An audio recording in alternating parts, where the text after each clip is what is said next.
As we've been reporting, Hurricane Melissa made landfall in Jamaica today as the strongest storm to ever hit the Caribbean country. CBS News correspondent Jason Allen has more. Hurricane Melissa slammed into Jamaica with winds up to 185 miles per hour and heavy rains. Today will be very difficult for tens of thousands, if not millions of people in Jamaica. Roofs will be tested, floodwater will rise. Isolation will become a harsh reality for many. The National Hurricane Center issued a dire warning. Within the eye wall, total structural failure is likely. This video U.S. Air Force hurricane hunters took inside the storm shows a massive wall of clouds. Jamaica, this is not the time to be brave. Don't bet against Melissa. For days, government officials pleaded with people to find safe shelter outside of the strength of these winds. There are aid teams that are on the ground here to assess the damage once the storm clears, and agencies that are ready to fly in supplies. Jamaicans living in the U.S. are watching the storm closely.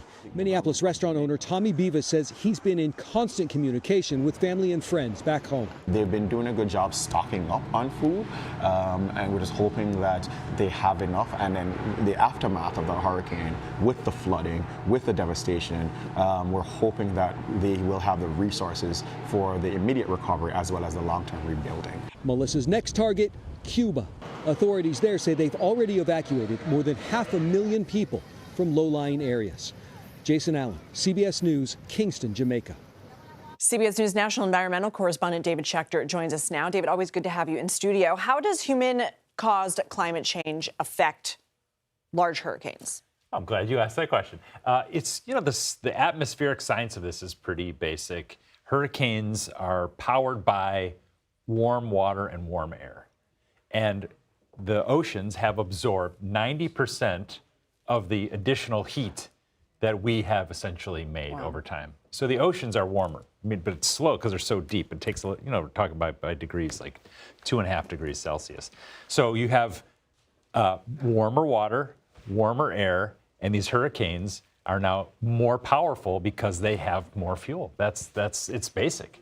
So let's look at Melissa in particular. How do we know, and do we know yet, that climate change is impacting and contributing to its strength? There has been a sort of a snap study on this by a group called Climate Central. They do a lot of prediction or modeling over what the influence of climate change is over a specific event, and they can do that pretty much now in real time. Wow. And so we have this extreme rapid intensification that happened. The hurricane picked up 70 miles per hour in speed over a 24-hour period.